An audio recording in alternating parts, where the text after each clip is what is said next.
প্রিয় দর্শক, কথাবার্তার আয়োজনে আপনাদের সকলকে স্বাগত জানাচ্ছি।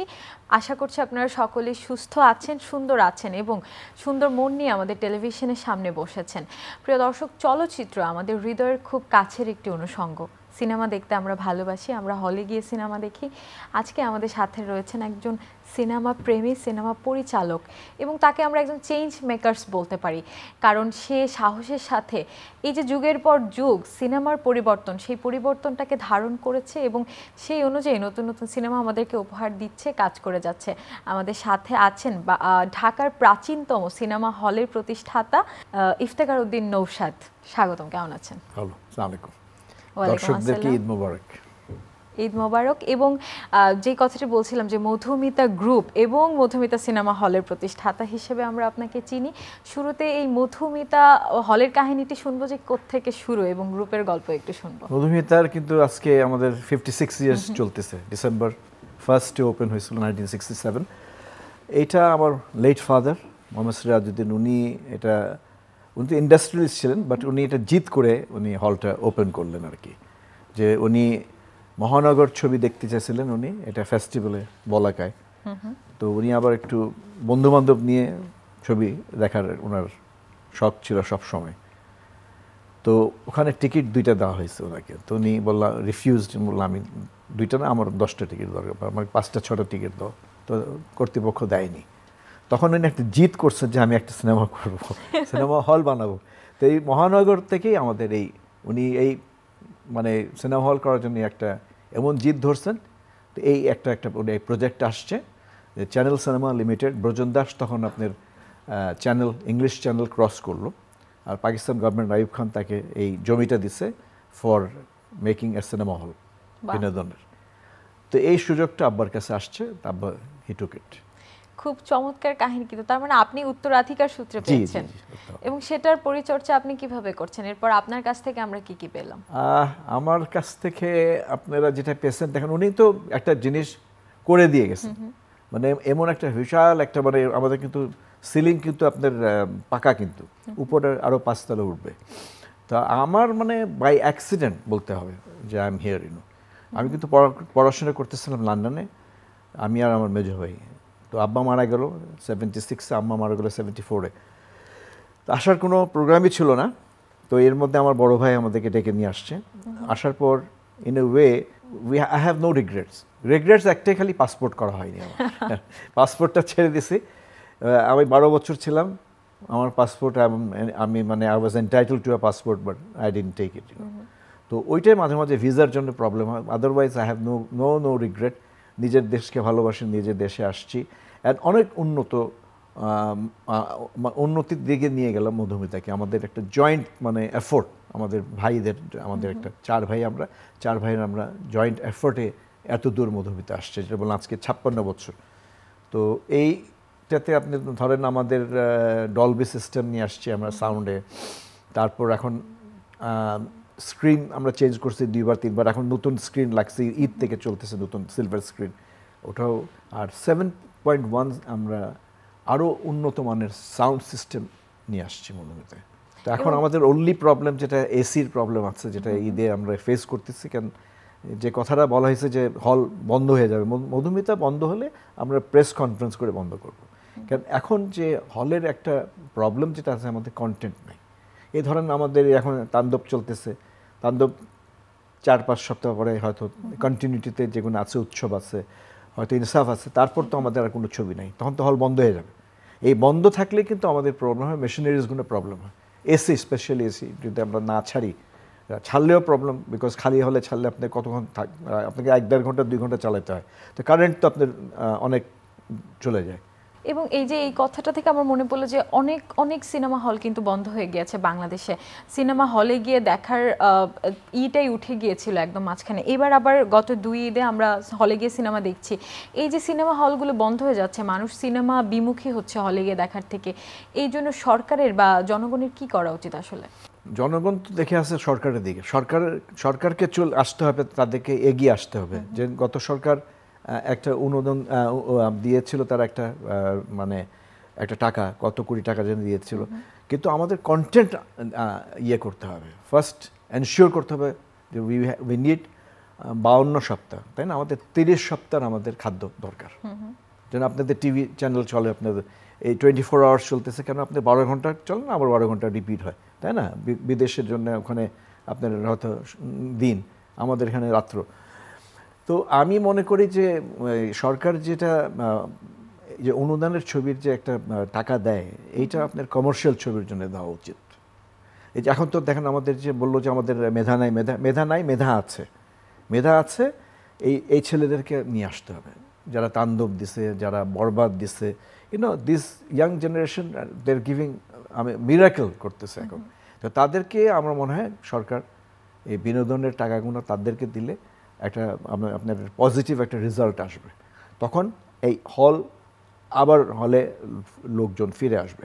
যে সিঙ্গেল স্ক্রিন যেটা আছে দেখেন, এটা কিন্তু আপনার বিনোদনের জন্য আপনার এই যে আপনার মধ্যবিত্ত বা নিম্নবিত্ত তাদের জন্য, কিন্তু সিনেপ্লেক্স কিন্তু তারা যেতে পারে না। সিনেপ্লেক্সের টিকিটের দাম অনেক, তাই না? ওখানে গেলে আপনার কাপল গেলে 2000-এর উপরে আপনি খরচ হবে ডেফিনেটলি, বিকজ 500 তো টিকিটের দাম, 500, তারপর যাওয়া আসা, তো ওখানে কিছু খেলেন আপনি ক্যান্টিনে, তো ইটস ভেরি এক্সপেন্সিভ। তো আমি মনে করি যে সিঙ্গেল স্ক্রিনগুলো যেগুলো বন্ধ হয়ে গেছে, এগুলা রিওপেন হয় মাঝে মাঝে, ঈদের সময় হয়, কোনো একটা উৎসবের সময় হয়, বাট এর কতদিন একটা হল বন্ধ রাখা? সিনেমা হলগুলো কিন্তু আসলে ঈদের সময় একটু জমজমাট হয়ে ওঠে, বাকি বছর খুবই মন্থর গতিতে অনেক ভালো যাচ্ছে। এখন আমি যেটা মনে করি যে এই ছেলেরা অনেক ভালো ভালো ছবি দিচ্ছে, বাট এইটার সাথে একটা চ্যালেঞ্জিং একটা ইস্যু যেটা আমরা 2 ঈদে দেখছি, রোজার ঈদে আপনার বরবাদও আপনার পাইরেসি হয়ে গেছে, গতকাল দেখলাম তাণ্ডবও পাইরেসি হয়ে গেছে।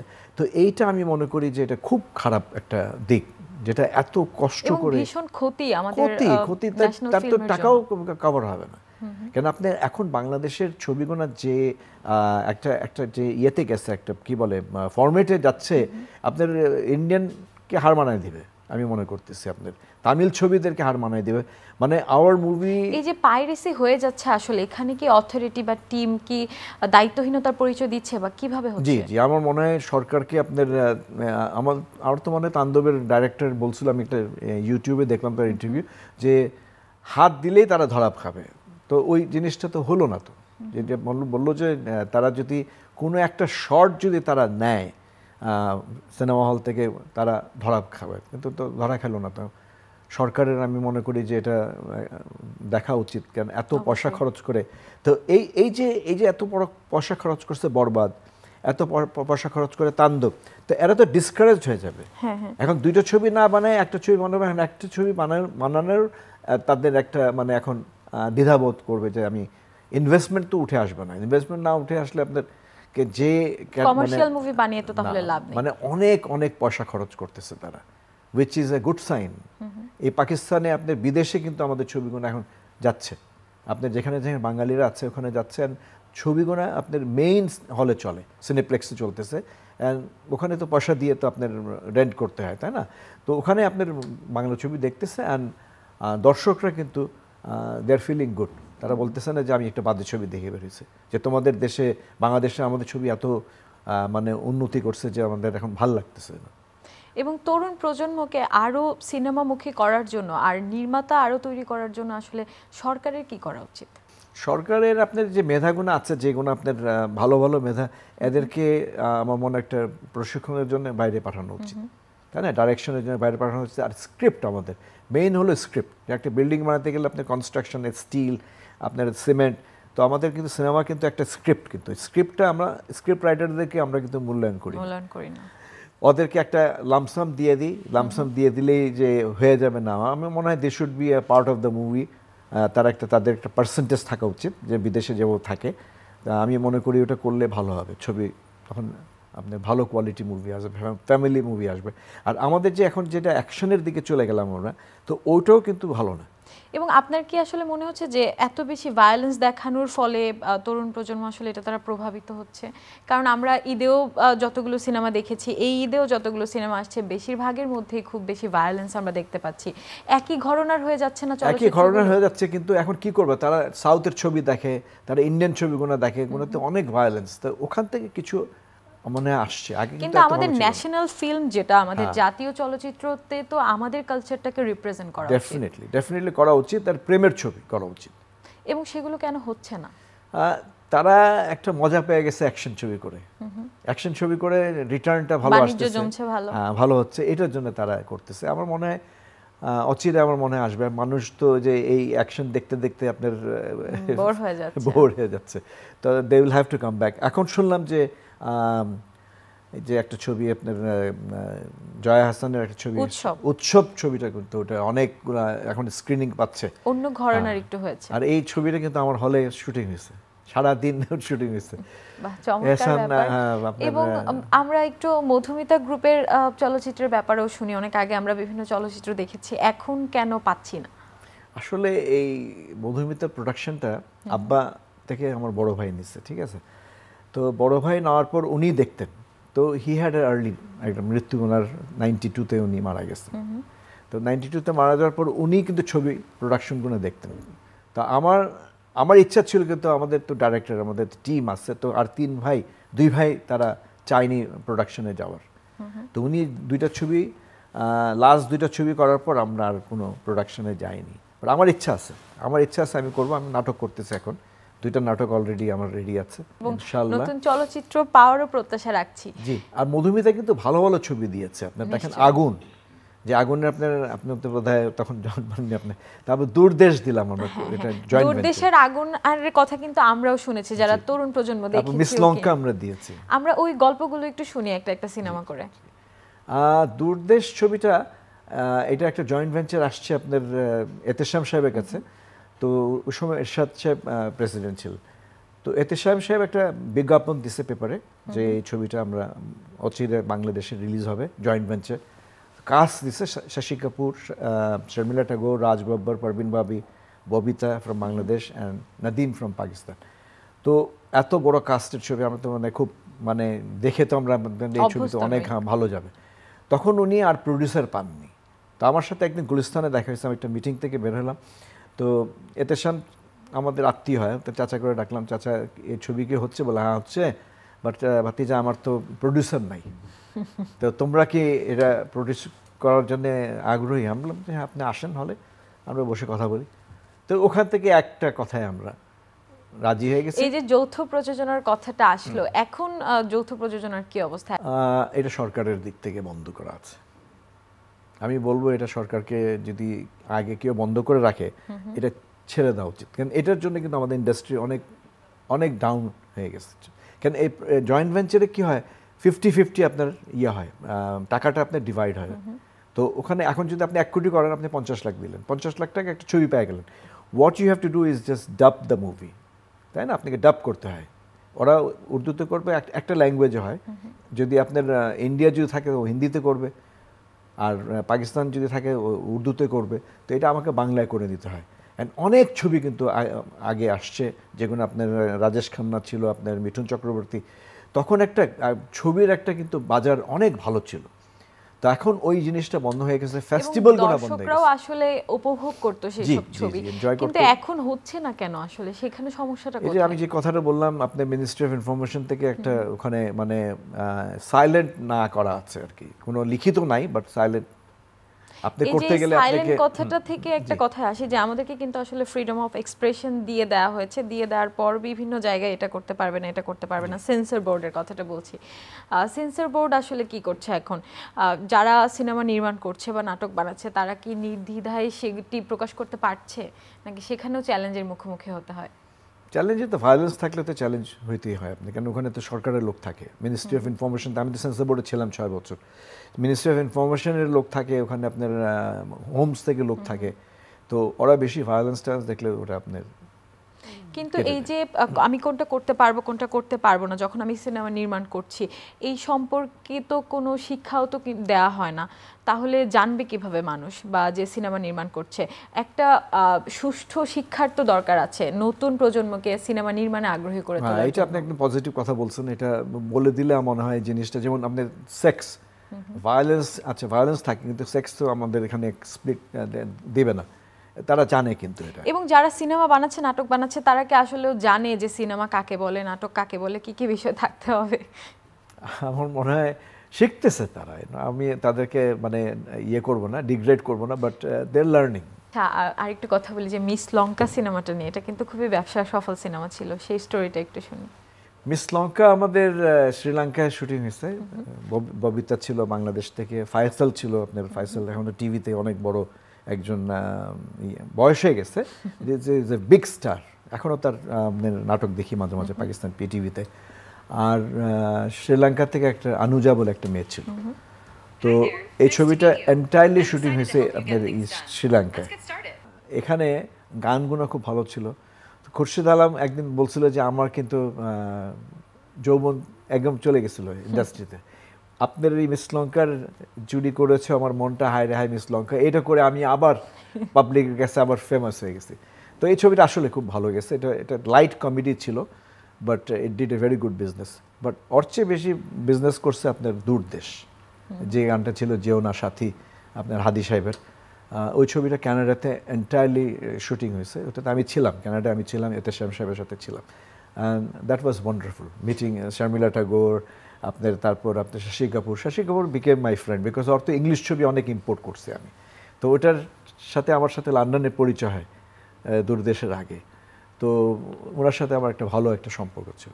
আমরা কিন্তু এমন সিনেমা আরো অনেক অনেক চাই, ইনশাআল্লাহ আমরা করতে রাজি আছি।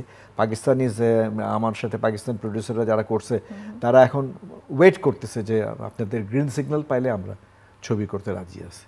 অ্যান্ড আমি কিন্তু বরবাদের প্রডিউসারের সাথে আমি ওদেরকে পরিচয় করে দিয়েছি যে আমরা তো এখন করতেছি না, তা আপনি তার সাথে করতে পারেন, সো দ্যাট জয়েন্ট ভেঞ্চার হলে আপনার ছবি কিন্তু অনেক ভালো হবে। এবং সিনেমাকে যে আমরা আর্ট ফর্ম বলি, এখন আমরা যে বাণিজ্যিক সিনেমাগুলো দেখছি সেগুলোর মধ্যে কিন্তু আর্ট জিনিসটা আসলে হারিয়ে যাচ্ছে। কিছু কিছু তো নন কমার্শিয়াল সিনেমা থাকা উচিত, সেই ব্যাপারে আপনার কি মনে হয়? ডেফিনেটলি, কেন আপনার দেখেন এই যে আমি যে কথা বললাম যে ছবিটা যেটা জয়ের উৎসব ছবিটা দেখেন না কেন পাবলিক পছন্দ করতেছে, গল্প থাকতে হবে আপনার। তো ওই আর্টটা আমাকে ফিরে আনতে হবে। আগে দেখেন আপনার আগে আমরা যখন সত্যজিতের সিনেমা দেখতাম, ঋত্বিক ঘটকের দেখতাম, ইভেন আমাদের বাংলাদেশের আপনার আপনার গোলাপি এখন ট্রেনে আমজাদ হোসেনের কি সুন্দর ছবি, কসাই তার ছবি, সুন্দর সুন্দর ছবি এনারা উপহার দিয়ে গেছে। লাঠিয়াল আমাদের নারায়ণ ঘোষ মিতার, উনিও কিন্তু ভালো ভালো ছবি দিয়ে গেছে। এরা তো সব শিখছে তো বাইরে থেকে। তাহলে সিনেমার এই যে আস্তে আস্তে ডাউনের দিকে কেন যাচ্ছে? ডাউনের দিকে যাচ্ছে, প্রডিউসার আপনার নাই, ডাইরেক্টরও নাই। যারা অ্যাসিস্ট্যান্ট ছিল, মেইন ডাইরেক্টরদের অ্যাসিস্ট্যান্ট ছিল, তারাও মারা গেছে।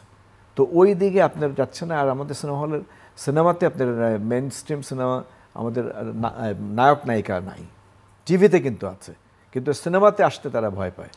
এই নিয়েও দর্শকদেরকে কথা বলতে শুনেছি যে নাটকের অভিনেতা অভিনেত্রী নিয়ে কেন সিনেমা করা লাগছে, আমরা কেন নতুন মুখ খুঁজে বের করতে পারছি না। তো নতুন মুখ তো এরাই তো আপনি আসতে পারে।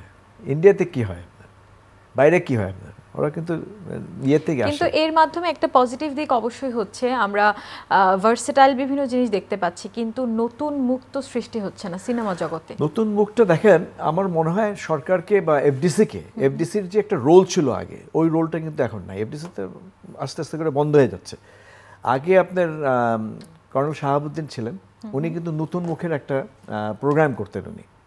ওই প্রোগ্রামে আপনার আসছে আপনার মান্না, ওই প্রোগ্রামে আসছে সোহেল চৌধুরী, আসছে দিথি, আসছে। তো এই রকম আপনার আমার মনে হয় সরকারকে, এফডিসিকে আপনার একটা উদ্যোগ নেওয়া উচিত, নিয়ে এই যে নতুন মুখের এদেরকে ইন্টারভিউ করে তাদেরকে কোনো ফিল্মের একটা দিবে যে এই রোলটা করে দেখো। এরকম কিন্তু হচ্ছে বিভিন্ন রিয়েলিটি শো এর মাধ্যমে অনেক অনেক নতুন মুখ উঠে আসছে, কিন্তু তাদেরকে আমরা পরে চলচ্চিত্র বা নাটকের অভিনয় পাচ্ছি না, আসা উচিত, আমার মনে হয় রাখা যাচ্ছে না। মেবি তারা ইন্টারেস্টেড না, হয়তো শখে আইসা একটা দিয়ে গেল, আপনার ইন্টারভিউ দিয়ে গেল। বাট আমার মনে হয় আপনি যে কথাটা বলছেন, কিন্তু আমরা যত অভিনেতা অভিনেত্রী ইন্টারভিউ নিচ্ছি, সকলেই বলে যে মন মতো গল্প পাচ্ছি না, মন মতো সবকিছু হচ্ছে না, বা আমরা কম কাজ করতে চাই, কোয়ালিটি ভালো থাকতে চাই, কোয়ান্টিটি কম হলেও। কিন্তু এই যে আপনি প্রথমে যে স্ক্রিপ্টের কথাটা বললেন যে আমরা আসলে ভালো স্ক্রিপ্ট পাচ্ছি না, স্ক্রিপ্ট রাইটিং এর প্রতি তরুণ প্রজন্মের আগ্রহ কমে গেল কেন? বিকজ অফ তাদের পেমেন্ট এত কম, এটা দিয়ে কি করবে, সংসার চলে না তো তাদের। আপনার 1 লাখ 1.5 লাখ 2 লাখ টাকা দিতে হবে না, আর তাদেরকে ভালো অ্যাটমসফিয়ার দিতে হবে। যেমন আমি আহমদ চৌধুরী খোকা ভাইকে আমরা সোনারগাঁয়ে রাখছি, শেরাটনে রাখছি, ঢাকা ক্লাবে রাখছি। তার কি হলো, আপনার যেও না সাথী এই গানটা আসছে, চুরি করেছে আমার মনটা খোকা ভাই লেখছে, আপনার এই যে আগুনের গান মাগো তোর কান্না আমি সইতে পারি না, দুঃখ আমার বাসরাতের পালঙ্ক, এগুলো সব আমাদের ছবির গান। তো you have to give him a proper আপনার জায়গা দিতে হবে অ্যান্ড সময় দিতে হবে তাকে, যে রিল্যাক্স করে সে আর্টিস্টদের সাথে কথা বলবে যে এই স্ক্রিপ্টের মধ্যে আমি লিখতেছি, এখানে তোমার এই হবে। খোকা ভাই তো ধরতে গেলে একটা ডাইরেক্টরের মতো ছিলেন উনি, বাদি থেকে বেগম ওনার ছবি না, উনি অনেক হিট ছবি দিয়ে গেছে। তো আমার মনে হয় এই স্ক্রিপ্ট রাইটারদেরকে আপনাদেরকে মূল্যায়ন করতে হবে। এবং এত যান্ত্রিকতা এখন চলে এসেছে আমাদের জীবনে, সব কিছুই ভীষণ কঠিন হয়ে পড়েছে। সত্যি কথা, এটা আমি টোটালি অ্যাগ্রি করি আপনার সাথে। বাট দেন এগেন, যে আমি অনেক সময় বিটিভি আপনাদের চ্যানেলে দেখি এই যে আপনার যে যারা মিউজিশিয়ান, এই যে যারা বাজায় এখন তো এরাও তো হারায় যাচ্ছে, তাই না? এদেরকে তো কেউ মূল্যায়ন করতেছে না, মূল্যায়ন করা উচিত তাদের। সত্যি তাই, এবং আমরা সকলকেই সম্মান করব, ভালোবাসবো সেই প্রত্যাশা রাখছি। অনেক অনেক ধন্যবাদ নওশাদ আপনাকে আজকে আমাদের সাথে সময় দেওয়ার জন্য, যে আমাকে আমন্ত্রণ করলেন আজকে, এবং মধুমিতা গ্রুপের জন্য অনেক অনেক শুভকামনা। প্রিয় দর্শক, আশা করছি আমাদের আজকের আয়োজন আপনাদের ভালো লেগেছে, আপনারা উপভোগ করেছেন। আপনারা বাংলা চলচ্চিত্রের সাথেই থাকবেন, হলে গিয়ে সিনেমা দেখবেন।